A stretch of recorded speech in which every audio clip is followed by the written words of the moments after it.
as my mentor, Greg Gutfeld, would say, what am I doing here?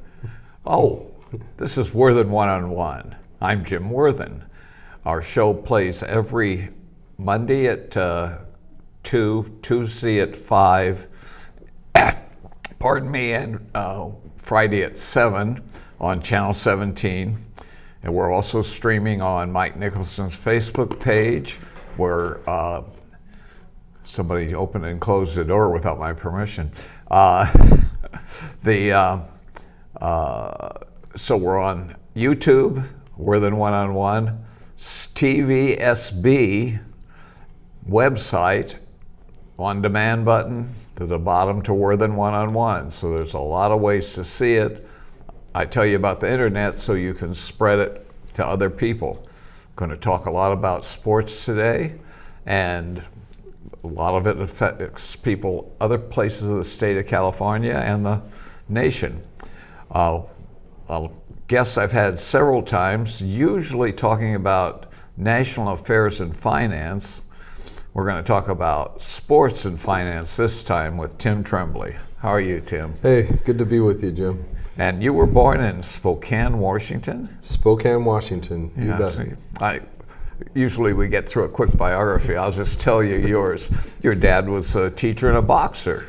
He was a lot of things. He was a professional fighter, yeah. He also boxed on the Gonzaga boxing team. Right. So I like the Zags. I was actually baptized at Gonzaga in St. Aloysius Church. That was our parish when I lived in Spokane. Yeah. So the Zags are near and dear to me. Well, you're a longtime supporter of Bishop Diego and other Catholic schools. When I went there, it was called Dolores. It's now Notre Dame grade school. And from there, I went to Bishop Diego, home of the mighty Cardinals. And then from there to Santa Barbara City College, and then Wake Forest and law school down in San Diego at Cal Western. And you, contrary to what we tell the people here, you weren't in one of the positions that took a lot of thinking. Or they call them the talent positions. You were a lineman. Offensive lineman, that's right. That takes a little thinking. Make sure that hole's there. Well, I'll tell you, the smartest guys on a team are offensive linemen. I'll just leave it at that. I'm trying to wonder why. Well, on the 49ers, the most important guy's an offensive lineman. That's right. If you see a successful football team, they have a great offensive line. There's no question. Yeah. If they don't, they have a quarterback that's in the hospital frequently. That's right. As I say, we'll talk about sports tonight also. When you get a chance, Mike, you have one of the greatest memorabilia collections in sports in your office, financial services. When did you start collecting? You know, it started with a Wheaties box. When the Lakers won their back-to-back championships in 1989, they had all the Lakers on the front of the Wheaties box: Magic, Kareem, Worthy, Thompson. Oh, that was after they were in Minnesota. Yeah, this is Los Angeles. And I thought, geez, it'd be great to get these autographed. Well, a good friend of mine, Barry Leiker, was taking stats for the Lakers at the time. And he said, come on down to a game with me. So I went down and got to sit with him as he was the statistician for the Lakers. And before the game tip-off, he brought me down into the locker room, and I actually got Kareem, Magic, Worthy, Thompson, all the Lakers to autograph that Wheaties box. And then I put it in a glass case. And I thought, geez, what a nice piece. And from there, I started collecting. And it's just been a lot of fun. Well, it really has. An incredible collection. I have one collection, a game-worn jersey by the greatest receiver of all times, Jerry Rice. All right.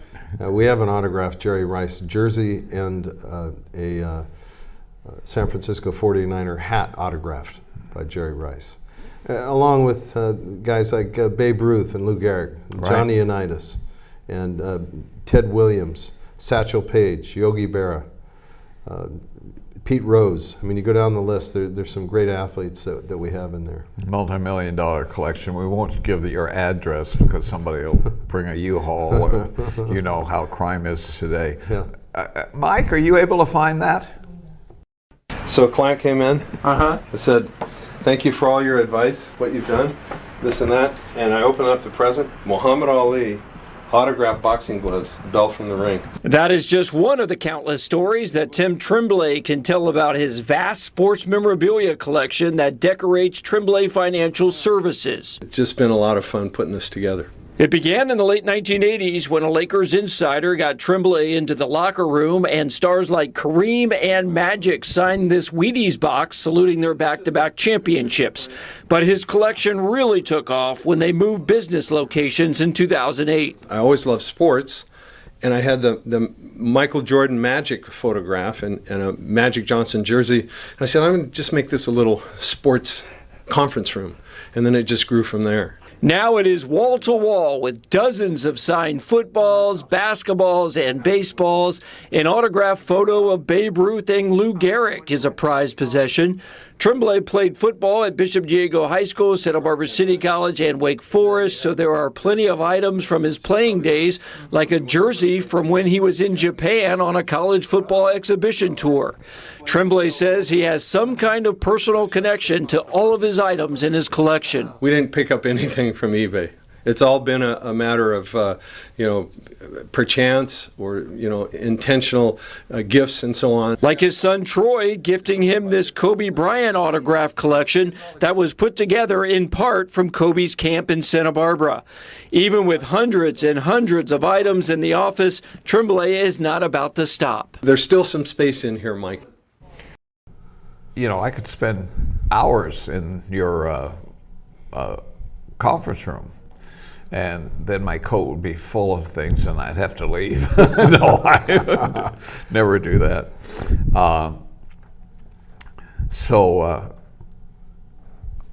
Let me ask you some sports questions. You're a Dodger fan. Absolutely. Sadly. Have you won a World Series lately? Yeah, 2 years ago. Oh, the Giants have only won 3 in 10, 15 years. Right? But let's go through the whole organization. Yeah. Who is the greatest baseball player, hitter of all time? Ted Williams. Can't argue with that. He gave up 3 years to the wars. Who's the greatest home run hitter of all time? Hank Aaron.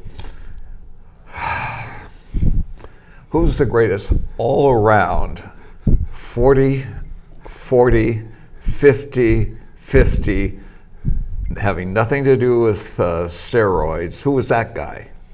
40 home runs, 40 stolen bases, 50 home runs, 50 stolen bases. A very great baseball player. There's no question. And say the name. I'm going to let you say the name. Barry Bonds. That's why I'm so. But see, it's hard for me to go there because of the steroid issue. Yeah, but the steroid issue was the last 10 years. He had done all these things that should have, if they just cut off those 10 years, I don't agree. I think steroids are an anomaly, but cut them off and do it based upon, same thing with Roger Clemens, do it based upon their career before you say they were on steroids. Well, he does have the record, but there's an asterisk. So you got to say yes with an asterisk. Yeah, he's the all-time. He has the 40, 40, 50, 50 without asterisks. That's true. Yeah, he just. I'm not a Giant fan, so I'd be hard pressed. Do you think that? And I know you've watched athletes, you've seen them in the locker room. Do you think that steroids enhancement was more physical or mental? Physical. I think it was more mental. No, I've talked to guys. I've seen it. There's no question. Physically, it's had a huge impact, and it did during the day. I know one professional football player that tells me emphatically that he wouldn't have had a chance if it wasn't for steroids.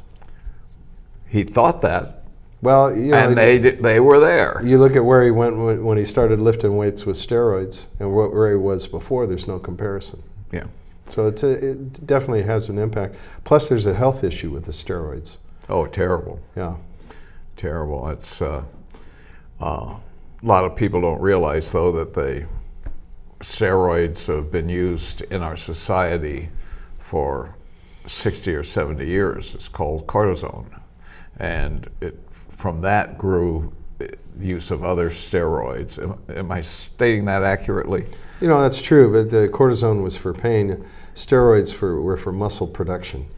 You know, and it had tremendous impact on your entire strength and what your capabilities are as an athlete. And so, you know, but more importantly, you have health issues, and guys took it to limits they shouldn't have, and they've ruined their health as a result. Yeah, well, we will disagree on some of that, because I think that anything that you tell yourself is going to enhance what you're doing is going to enhance it. But even if it's a placebo, even if it's not the drug, and to some extent, concussions, I think, are a state of mind, except for about 10% of the sports world. Mm-hmm. How many concussions did you have? 6. I tell my wife that my concussions made me smarter. Yeah. Knocked some sense into me. I came from playing high school football before they knew what a concussion was. You'd come off the field and he said, "They rang your chime, didn't they?" You okay? Get back in there. Yeah, let me get even, coach. I did once. Great story. Briefly, I was playing very small high school linebacker, 149 pounds, and I was rushing the quarterback, and their big, Oakland Tech, big black guard hit me with his elbow. My helmet, I had already had a broken nose, my helmet went sideways. I came out of the game, my bell had been rung. And as I went by, the zebra said, "He caught you with one, didn't he?" I said, "Yeah." Next play, I'm out there, he raises up, and I hit him as hard as I could in the solar plexus with a fist. No whistle. He goes down. They literally had to carry him off because he was winded. He couldn't walk. He came back in later. And I turned to the zebra and said, "He caught one, didn't he?"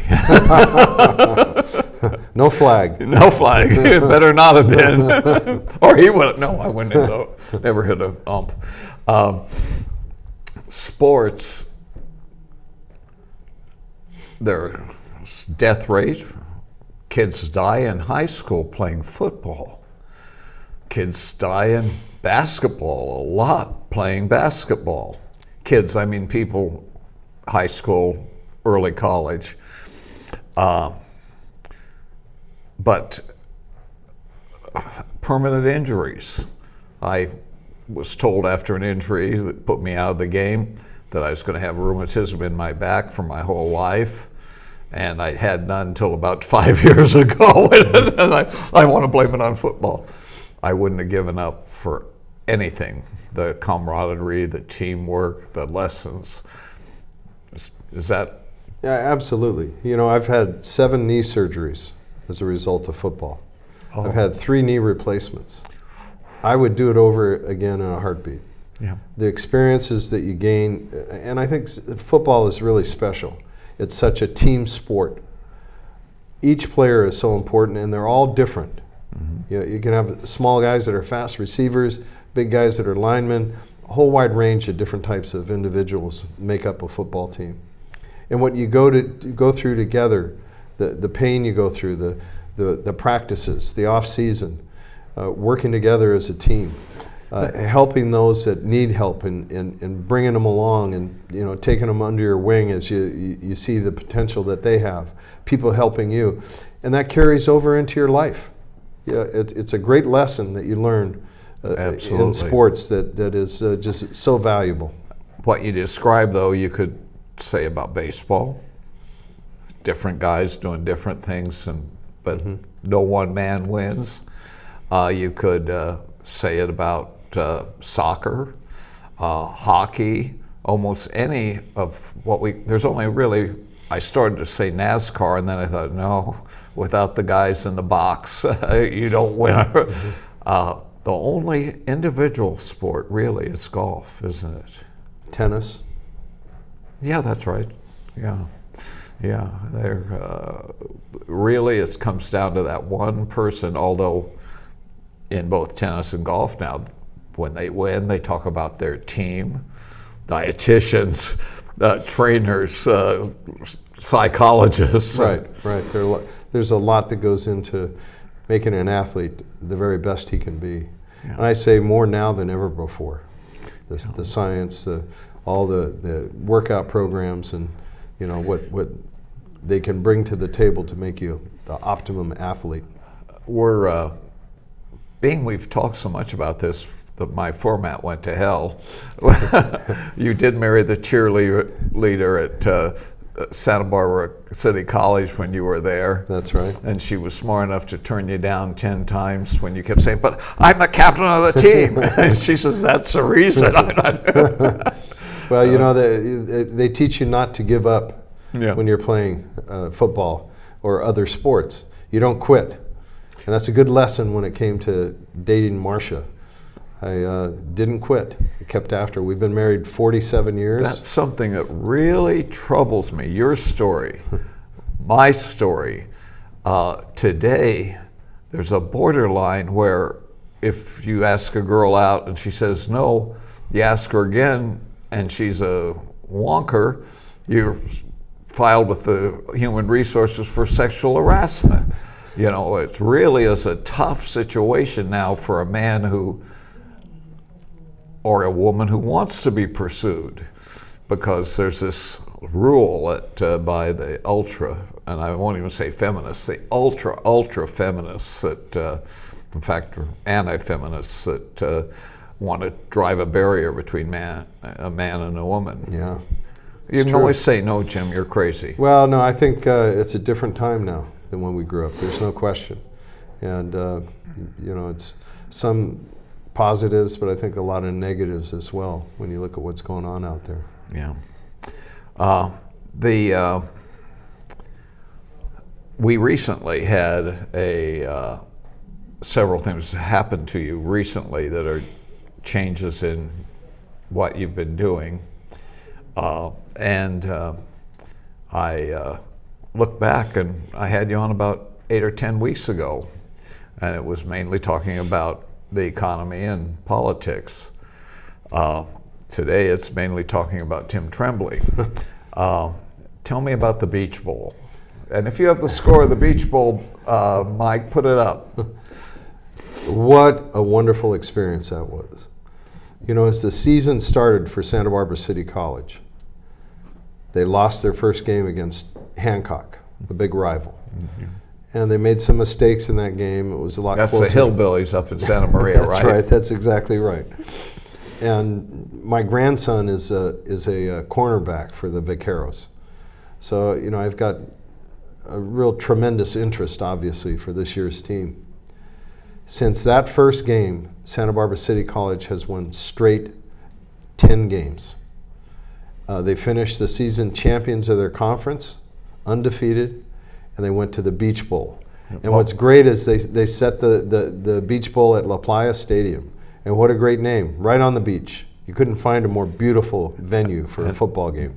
What division was the other team in? They're out of a conference in San Bernardino, a powerful conference with great teams. High desert and... Yeah, coming into this game, it was going to be a real toss-up who they thought would be favored to win. A lot of talent on the College of the Desert. Santa Barbara City College came through and just played a spectacular game. They won 44-23. And I was privileged to give the trophy to the winning coach, Coach Moropoulos. And before the game, I told Coach Moropoulos, "I intend to give this trophy to you now. Don't goof it up." Well, earlier, about 5 or 6 weeks ago, you were honored by Santa Barbara City College regarding your sports activity. I was. It was a tremendous honor to be inducted into the Santa Barbara City College Hall of Fame. It was a wonderful experience. There was a little disagreement there about the thing that tipped you over the top was having the most beautiful wife. Yeah, I think that no question. But the experience that I got at Santa Barbara City College was it was life-changing.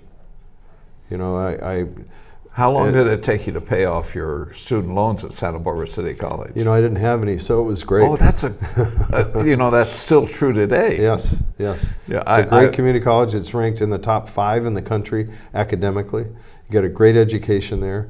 Automatic transfer if you take the right courses to all the UC system. Yeah, some great teachers there. What a great experience it was. Yeah, I pointed out when all you vaqueros were running around, I said, I'm probably the oldest vaquero who never played football, but I graduated from here in '69 and went on to UCSB. Well, my sophomore year at City College, we were undefeated, ranked number 2 in the country. We were riding high. And then I had a season-ending injury, I had knee surgery, and I thought I was done. But Coach Dynaberg and the trainer, Phil Pfeiffer, got in my face and they said, you're not going to quit. And of course, they used very colorful language when they were talking to me. And I said, okay, I'm going to put it in the hands of the good Lord and I'm going to give it everything I got. So with a cast on, I was in the weight room working out. When the cast got off, I worked out harder than I ever had in my life. And I was in the best shape of my life, benching 450, running a 4.9 40, and I weighed about 245 then. But of course, I had knee surgery. And when the recruiters are going out and looking for players, knee surgery, I'm not going to give a guy a scholarship that had knee surgery. Well, the coach from the University of Utah saw the Hancock game, which was my best game against an All-American there. They were recruiting the All-American, John Rissack. And they said, what about this guy Tremblay? And they said, well, he has had knee surgery, so who knows? Well, the coach from Utah talked to Coach Dynaberg and Phil Pfeiffer, and he came out to City College to put me through strength tests, agility tests, and so on. And when he was done, he said, son, I want to offer you a scholarship to the University of Utah. Well, now I was on the radar for all the recruiters. I was getting recruited all over the country. I went on trips to the University of Hawaii, Santa Clara University, UOP, University of Texas, El Paso, University of Utah, Pittsburgh, and Wake Forest. I was on an airplane every weekend. Where's Wake Forest? North Carolina. Do you get snow there? Yes. How come you picked it rather than the 10 schools you just mentioned, from Hawaii to UOP, where they never see snow? It's always beautiful. Well, North Carolina is beautiful. It might snow a couple times a year, but you get the seasons. It's really a beautiful state. But the reason I chose Wake Forest is because it was the best school academically of those that I was offered a scholarship. And it was a great choice. I got to play at the Rice Bowl in Japan with Wake Forest. I was ACC Offensive Player of the Week against South Carolina as an offensive guard. Started for 2 years in the ACC.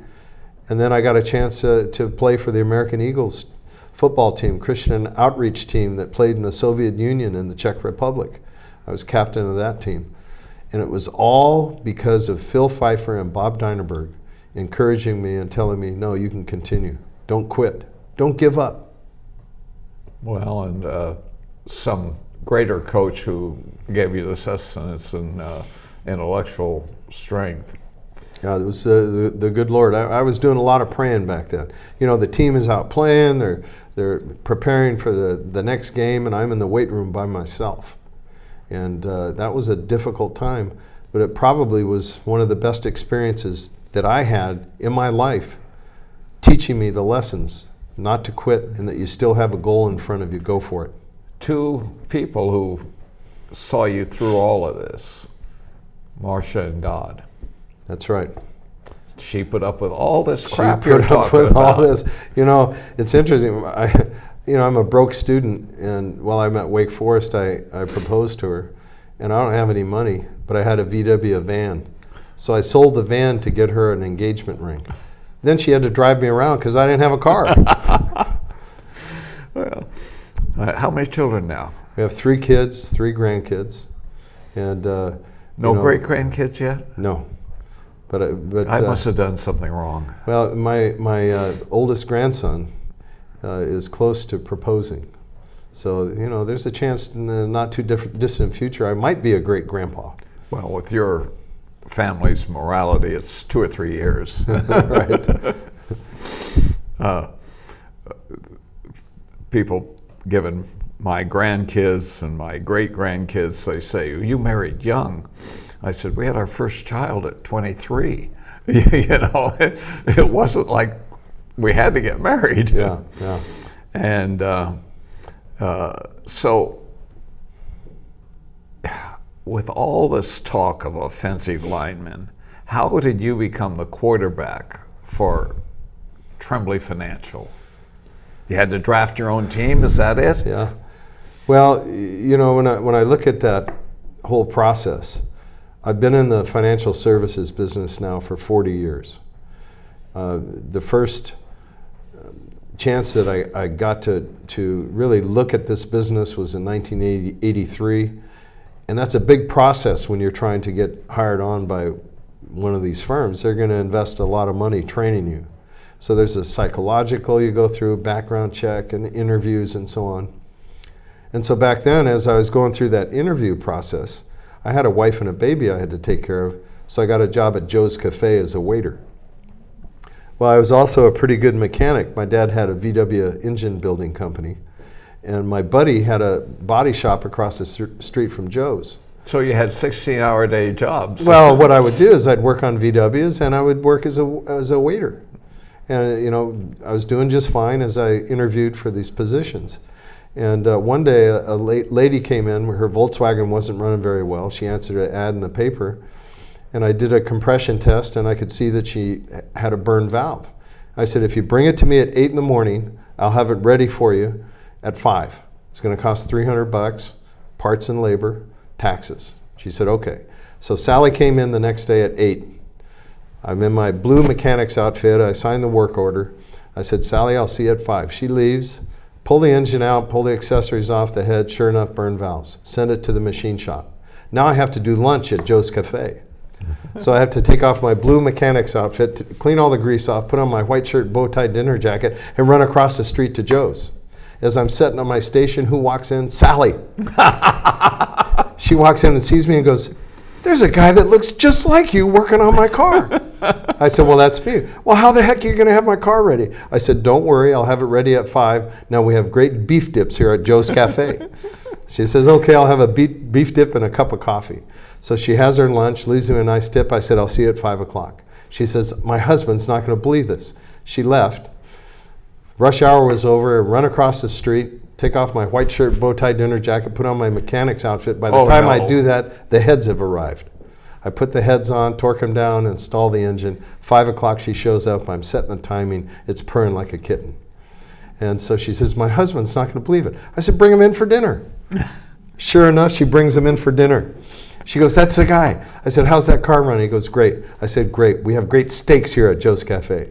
So he got a steak dinner. We had a good time that night, kind of kidding around. He left me a $100 tip, and that's in 1983. Wow. So I came home to Marcia after that. I got a $300 check, my tips from lunch, a $100 tip, and my tips from dinner. I said, I'm not going into financial services. Look what I just did. She goes, no, you're going into financial services. So I was hired by Prudential Base shortly after that, which is now Wells Fargo. And then I was with Smith Barney, which is now Morgan Stanley. I want to stop at the cars and Joe's, because I bought a lease, a Mercedes in Las Vegas. A friend had all his there, and he said, get you a good deal. I got a good lease, $800 a month or something. And he says, now, when you're 5,000 miles, when you go in, tip the guy who takes your orders, give him a $100 bill. You're never going to have to look for a rental car. You're never going to have to worry about whether things are done on time. I had never even thought about tipping somebody in the automobile industry. Yeah. But in Las Vegas, it works. Yeah, I bet it does. Yeah. But so I was with the wirehouses, the big corporate companies, for 14 years, and then I got tired of the corporate bottom line. They want you working with their mutual fund, their IPO, their insurance company. So you're a salesman, you're not tailoring it to the. Well, that's right, and it may or may not be the best thing for the client, but it's the best thing for the corporation. So I wanted to be independent. So I only had one interest, and that was my client.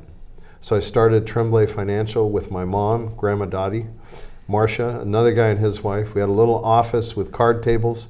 We were calling people about this little business we were getting started. And we've now grown to an office of 17 professionals on the corner of State and La Cumbre. We have an office in Westlake, an office in Santa Maria, and my son just opened an office in Nashville, so we're now nationwide. By the way, my son, I asked him, I said, he hasn't been around lately down here. He's tied up in North County. And I said, did you ever meet Tim Tremblay? He said, yeah, he gave a fundraiser for a woman running for sheriff.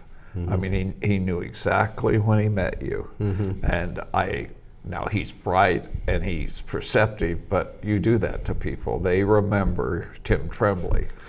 And it's kind of an aura you have, which is kind and professional. Well, thank you. I don't think I've ever heard an unkind word out of your mouth. So we have to work on that. Yeah, we can work on that. I had someone who was sitting in the lobby here for his show the other day when we were talking, and we're friends. And I had learned this years ago that the mic is always live, the phone isn't off till you've completely turned it off. Yeah. And so we hang up, and I hear him say, "Hang up, asshole." And I think, it's talking to me. No naughty words. Yeah, well, and he wasn't talking to me. He was talking the fact that I hadn't hung up. So something new. A funny story about how it happened. I'm a little, me, I get bitter. The news press has started a business section in its Sunday spectacular Saturday, Sunday weekend edition. And the great gals from Village Property are doing a real estate section. I'm working on getting a great team to do because I like to help the news press because they've helped me and so many of my friends. So one morning I'm on the phone with the publisher, Arthur von Wiesenberg, and I said, who would be great to do a financial article in the financial section, stocks and that kind of thing. And he said, who? And I said, Tim Tremblay. I'm going to have coffee with him in about an hour. And he says, that's a great idea. I get there, I sit down with you, and I said, I want to talk to you about the news press. You said, yeah, Arthur called me a half an hour ago. I'm going to do it. I said, wait a second. That was my job. That was my, everybody was supposed to love me because I did it. Well, it was your idea, and it was a good one. You're doing it every 2 weeks. I've done 2 columns, and I've gotten great response. It's what I'm looking at is facts. People need to have facts, and with those facts, you can make good decisions. And there's so many things that we need to be looking at right now with our economy, the leadership, the direction, and so on. And when you're putting together a financial plan, these are important considerations. And so that's going to be my approach, is giving the readers facts that I think are going to be very valuable to them. Well, I've been to several of your being poor and having no money and sometimes not knowing where my next meal will come from. You always are kind enough to invite me to your dinners for your clients. And great dinner you had. How many people did you buy tri-tip for? Your 25th anniversary. We had 320 people celebrate tri-tip barbecue at Tremblay Financial at the Carriage Museum for our 25 years. You know, we kid, but I did say, as I came in, you greeted me as you were greeting other people, and you walked with me a ways, and I said, damn, Tim, I feel like a freeloader. Not your client. And you were so kind, saying, no, you're really important, Jim. And, you know, you're part of the family. So I told all my friends and relatives that I'm adopted. There you go.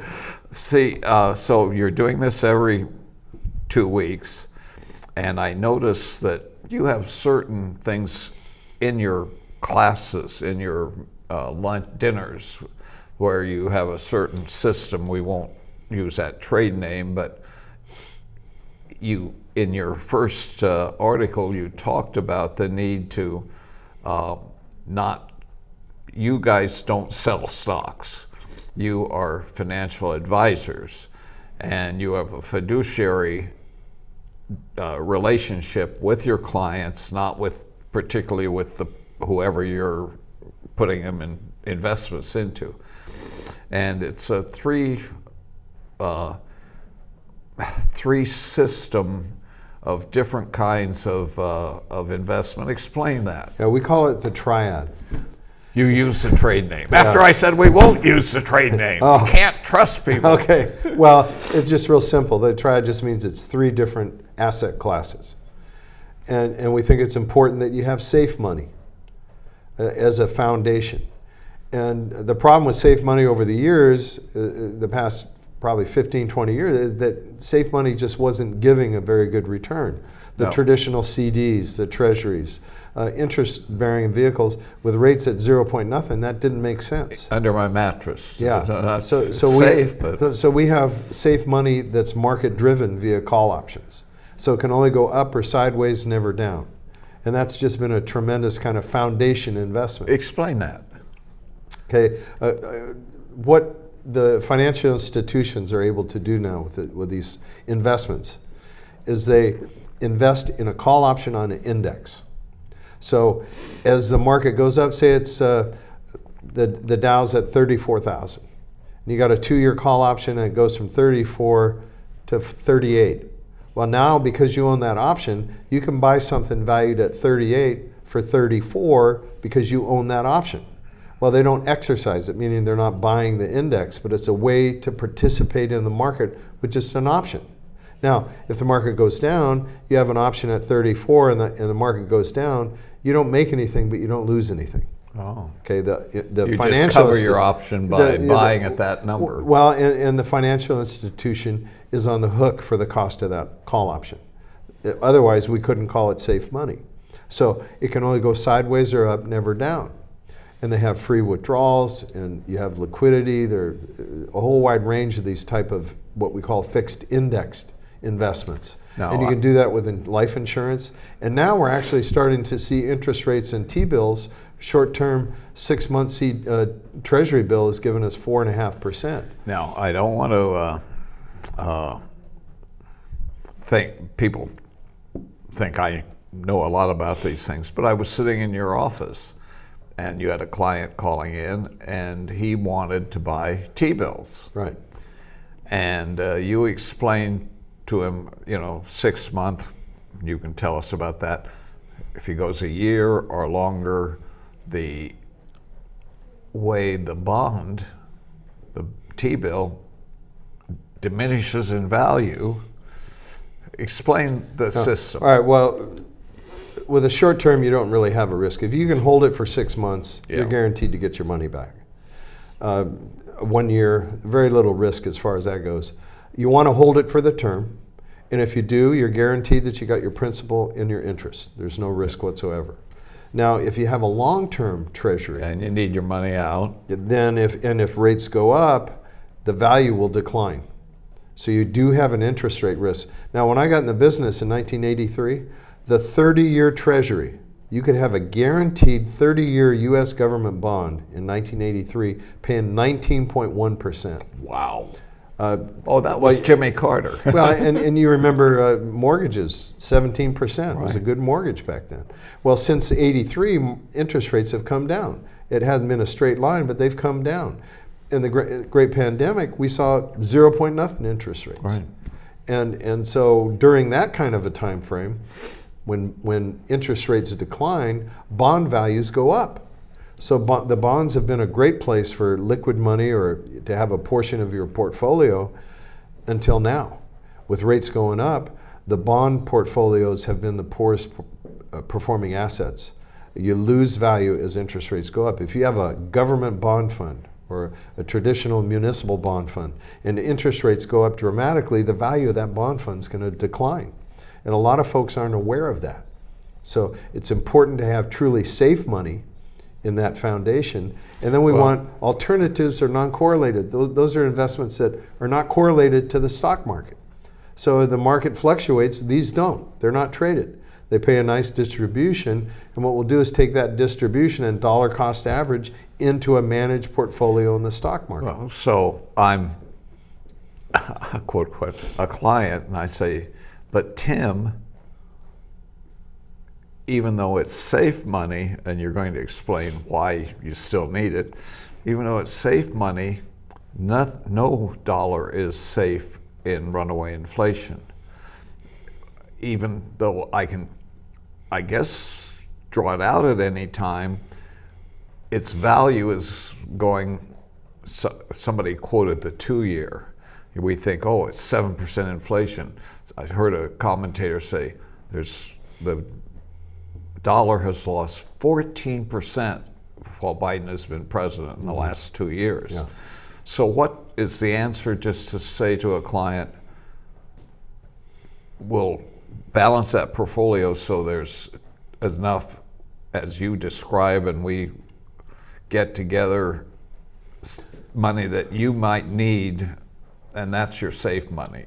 Well, you can have safe money, right, that isn't related to the interest rate environment. Now, inflation is really a difficult problem that we have. It's one of the big headwinds that we're faced with right now. But we think it'll wane at some point. You know, and hopefully we don't go into a recession when that happens. But regardless, long term, having safe money that's not 0 point nothing interest rate, but call option driven, has been a wonderful part of our asset allocation. Now, you need a different license for the life insurance, for the fixed index. You need a license for the securities, a Series 7, and you need a managed account license, a Series 65, to really put that kind of an investment portfolio together. And a lot of advisors don't want to get all those licenses. We require that they all have those licenses, so you're able to do that. And then you design the portfolio to fit the client. Someone that's younger wants to have more money in the stock market. They have time. Time mitigates risk. As you're getting closer to retirement, you want to reduce the amount of exposure you have in the stock market. Have more of your money safe and in the alternatives. And then you talked about inflation. We have a preferred stock now. It's not traded. It's considered a non-correlated. Now this isn't safe money. No, this would be non-correlated, so it's not guaranteed by the government, but conservative. You have assets that protect that preferred stock. If there's a bankruptcy, preferred get 100% of their money before common get a dime. So it's more conservative than common. It doesn't have the risk of the market. And this one that we have available now is paying 6%. It's only a 5-year hold, but it's tied to the Fed funds rate. Mm-hmm. So as interest rates move up, this could go up as high as 10%. So now you have an inflation hedge in one of the non-correlated assets that could be invaluable moving forward if we continue to see interest rates move up. The non-correlated are like stocks. They would be preferred stocks that don't trade. When you say non-correlated, that means it's not correlated to the stock market. So it doesn't trade, it doesn't fluctuate. We're away from safe money. What part of the non-correlated are in the triad? It would be real estate investment trusts. We think real estate's a real important part. You want to have quality real estate. It could be a non-traded bond that's paying a nice dividend. It could be a business development corporation, a portfolio of loans with maybe mid-cap companies with $500 million to $2 billion in sales. So you've got a good solid company that's paying a good distribution, but you don't have the interest rate risk with a business development corporation. As rates go up, it doesn't matter. This thing isn't traded. If you have a bond fund and interest rates go up, the value of that bond fund is going to decline. So you have an interest rate risk that hasn't been the case for years with your traditional bond portfolio. So we design that portfolio to fit our client, what their needs, their goals, their risk tolerance. Where does stocks, just common stocks, go? That's in the managed portfolio. That's in the stock bond, the market. That's a third part of the triad. That's a third part. We think it's important to have that. But again, depending on the client, how much exposure should you have to the stock market? And what kind of stocks should we have in there? A lot of people really want to make money. They want to go after it. Well, you're taking more of a risk when you're doing that. If you get dividend-paying stocks, you don't have that kind of risk.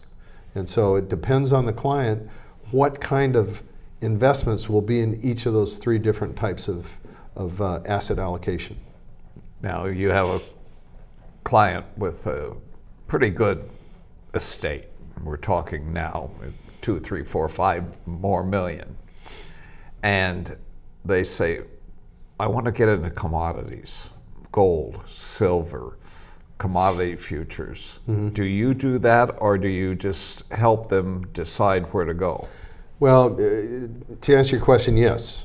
You know, we have clients that are invested in gold and silver, but I'm not going into the futures market with the commodities. I got a Series 3 license to do commodities when I first got in the business.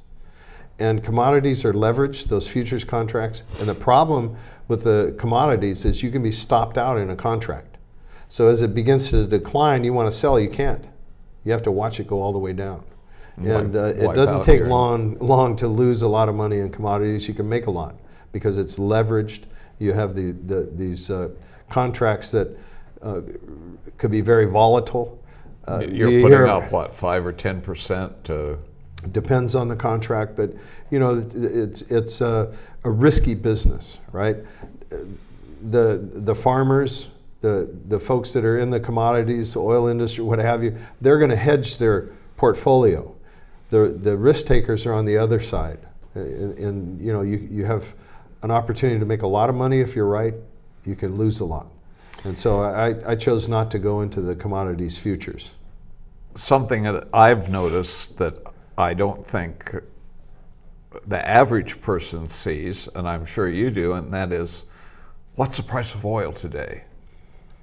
Well, the price that we're seeing is a future contract, usually for a month or 2 months. It depends on the time of month they're quoting. Is that accurate? Yeah, it takes a while for that you see that at the pump, right? Yeah. The price per barrel, when I got in the business, it was $18 a barrel in '83. We've seen it as high as $120 a barrel. But today we're between 80 and 90 a barrel. And the thing about oil that people need to understand, it's not just the price at the pump. Oil in the gas industry is a delivery of all goods and services. Right. It's the rubber and tire industry is a derivative of oil. The plastics industry, the medical industry. You go throughout our entire economy, oil is a huge part of that. And so, you know, as we make this transition to this clean energy, I believe it should be a more gradual kind of a change in that direction. We need oil. We need it for so many things. Yeah. And if we can do it cleanly and have a good plan in front of us, I think that's the direction that we should go. Do you have clients who say, we want to get into the green, we want to go after solar panel investment, windmill investment? Are you able to place them, and Absolutely. How do you guide them? Absolutely. Well, again, we go back to the client. What kind of risk are you willing to take? You have a risk reward with any of those kinds of investments. And we do have green investments. We have stocks that you can buy that will participate with that market. So you don't try and argue and say, Jim, you're stupid. There is no climate change. why are you wasting your money on solar panels? They'll be the buggy whip in 20 years. No, I mean, it's totally up to the client. You want to give them the facts so they can make a good decision. And maybe for a portion, it might do well, right? And they understand the risk. That could be fine. I'm hearing that you don't get into dictating any philosophy to the clients. You give them the facts and they apply their philosophy to it. Yeah. I don't care how much money a portfolio makes. If a client is not happy with the portfolio and it causes consternation, they shouldn't do it. So the most important part of an asset allocation is that you feel comfortable with it. And each person is going to be different. And so you have to really find out who your client is financially before you make a recommendation, and try to guide them to something that you know is going to fit not only their goals and objectives financially, but their temperament. From the dinners you throw, 320 people for, what had to cost $40 or $50 a person. I know you're not a charity. How do you get paid? Well, each investment's going to be different. For our managed portfolio, you figure 1% to maybe 1.5% management fee for that. A year? A year, and it would be paid quarterly, just comes out of the account. That's a normal way of that we see with the managed. But you're not loading into the insurance and stocks and everything a commission there. No, each one's going to be treated differently. For example, some of the alternatives or mutual funds, they call them no load, right? I don't like to use the term no load because I get paid. You don't see it, the client doesn't see it, but it's in the price per share. So we're paid that way. I can tell you that in '83 when I got in the business, it was a whole different kind of commission structure than what we have now. You were getting 6-8% on a mutual fund. Today it's a no load. Well, the no load will pay us a trailer commission over time. You get a piece of the management fee. The client doesn't see the fee, but we get paid. You got to turn the lights on.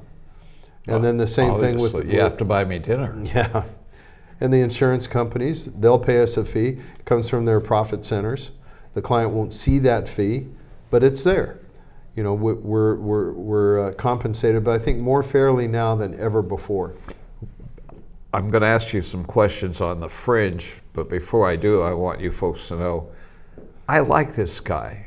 If he didn't buy me a dinner ever, I like this guy. In fact, I love you, and I know the feeling's mutual, and not in that kind of way, you freaks out there.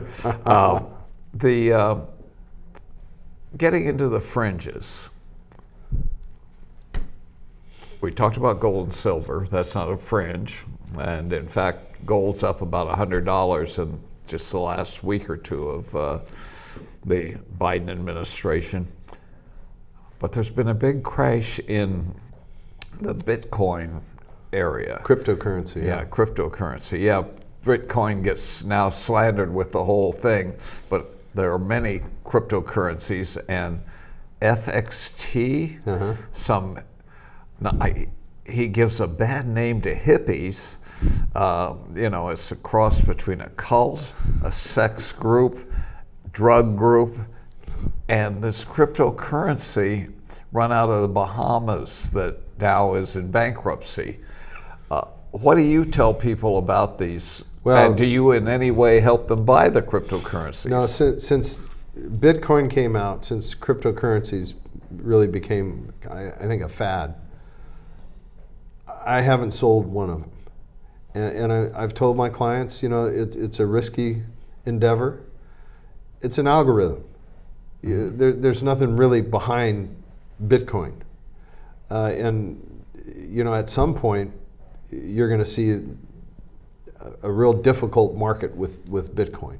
Well, and if you bought it 40 or 50, you've seen a difficult market. Well, how about buying it at $2 or $3 a coin, and it got up to 65,000? Yeah. I have clients that, on their own, went and put $500,000 into Bitcoin, and then when it doubled, they sold off half and just let the rest ride. And so, they don't have anything at risk because they took their money off the table. Oh, but they understood very well the risk involved with that. in the stock market, it's called dollar cost averaging up and down, but they just dollar cost got half my dollars out and I'm safe. Yeah, took their investment off the table and let it go. Yeah. And so, you need to have a strategy with aggressive investments and have points where you're going to say, okay, We only have 2 minutes, and I promised sports-wise to talk about nils and name, image, and likeness. Okay. and the other system that is ruining recruiting. Yeah, the portals. 2 minutes Portals. is yours. I'm very involved with Santa Barbara City College and Wake Forest University. I went back and saw a couple of games this year at Wake. And what's happening now is the coaches are recruiting from other universities players via the portal. So if a player isn't real happy with how it's going on his team, he puts his name in the portal, and then you get all these people coming after you to have you transfer. We saw the quarterback and top receiver at USC came from Oklahoma with the Oklahoma coach. You hear all these guys, oh, they got him through the portal. So what's happening now is the coaches and the recruiters for the universities start with a portal before they go to the junior colleges and the high See schools. who they can steal from see who where. see who they can bring over. And Now, we've been doing that in basketball, but usually it's graduate, fifth-year people, usually. It's totally changed. And so another thing that they've been able to do, it's called this NIL, it's name, image, and likeness. If you bring a player over and some corporation uses his name, image, or likeness, they can pay him whatever they want. So it's not a part of the recruiting budget. So it's all advertising in his name. A guy like McCafferty, if they'd had that when he was at Stanford, would own the 49ers. Would have. It's changing things, and a lot of us don't like what we see, but it is what it is.